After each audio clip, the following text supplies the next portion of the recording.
Hello, I'm Joe Thornton, the manager for the South Leeds Lettings office. Today we'll be talking about the updates regarding the lettings market and the changes that are coming into play in the future.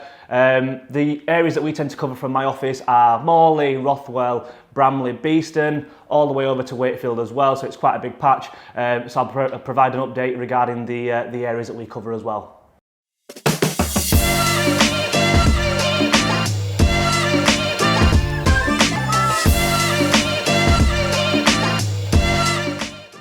So let's get into it and start talking about the market currently. In February, we did the most movings that we've done in a month for the last 3 years, with January being very, very similar in terms of the figures that we provided. Anticipating that March is going to be something similar as well. So in terms of tenants looking for property, it's really, really good at the moment. In terms of instructions, again, really, really strong. We're seeing a lot of landlords adding to their portfolios, having a lot of conversations with landlords looking to buy property, and still a lot of first-time landlords looking to get into the market. So overall, we're seeing a lot of movement going on. So it's looking good across the board for the rental market. Let's have a little bit of a focus on some specific areas. In terms of instructions, so far in March, over 50% of our instructions have taken place in LS10 and LS11. Year to date, move-ins wise, we've seen the most of them taking place in Morley and Rothwell. Main reason is because there's good local schools, the closer local amenities as well, and it's ideal for commuters, so it fits all kinds of tenants. Okay, so prices, everybody always asks the question about prices, you know, are they up, are they down, is there going to be any changes to the market? So far, no. We're seeing prices really, really strong, no anticipation to be any changes, landlords are achieving prices pretty good, and we're seeing properties turn around in a couple of weeks of coming to the market of the price that we do put them on for. So yeah, so far, all positive. Okay, now moving on to one of the biggest topics, the Renters' Rights Bill, which is due to come into play in a couple of months' time. What we do know so far is the change in the no fixed term tenancies and the abolishment of the Section 21 notice. What these both mean is with the fixed term tenancies, we'll now be moving on to a periodic rolling contract, which is month by month rather than a fixed term contract we currently do of a 6 or 12 month period.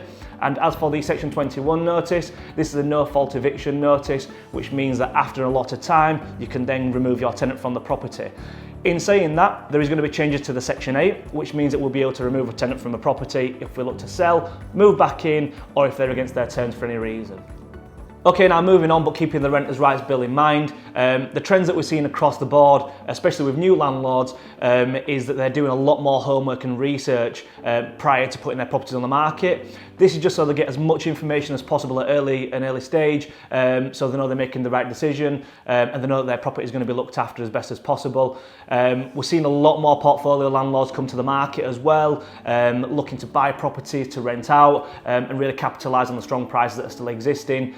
And obviously we're seeing a lot more decent quality properties come to the market as well, which will result in tenants staying longer term. So let's look ahead to the predictions for the remainder of 2025. A quick check back on what we mentioned there about the first-time landlords. With them doing so much prep work, we're anticipating to see a lot more quality properties coming to the market, making sure that everything's compliant and up to date with all the research that they're doing. We're also seeing a lot more portfolio landlords coming to the market as well. Again, the ones that are looking to keep properties in a good condition, finding longer-term tenants. I think it will eliminate the traditional landlords who aren't really looking for compliance and to make sure the properties are up to a decent standard, which will result in more properties coming to the market for sale. But all in all, I think it'll be an opportunity for more landlords to purchase these properties and then look for an opportunity to capitalise on the strong prices and decent quality standard. So that was a roundup of the market so far in 2025, along with our predictions moving forwards. We will obviously let you know any changes that do come into the market to make sure you are fully compliant with your properties and future purchases as well. If you require any further information, feel free to get in touch. Thank you very much for watching.